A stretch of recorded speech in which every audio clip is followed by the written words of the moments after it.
今天我们用牛奶来做酸奶，还能熬上一锅奶豆腐，营养好吃，一起试一下。这里准备了4瓶的全脂牛奶，倒入锅中，开中火，煮到微微冒泡，像这样子就可以倒出来。快速搅拌，给它降温，再用手指试一下，不烫手的情况下倒入酸奶，再次搅拌均匀，盖上盖子，放到温水里面自然发酵，水温保持在60度左右，大概需要5个小时。这样我们的酸奶就制作完成。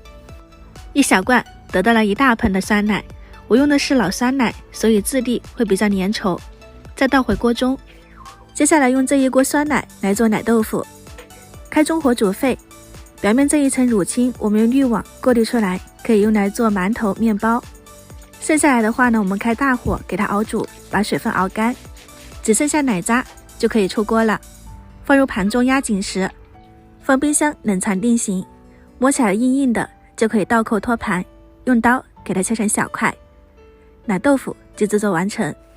闻起来酸酸的，就这样就可以吃原味的，但我更喜欢用黄油煎一下，吃起来会更香。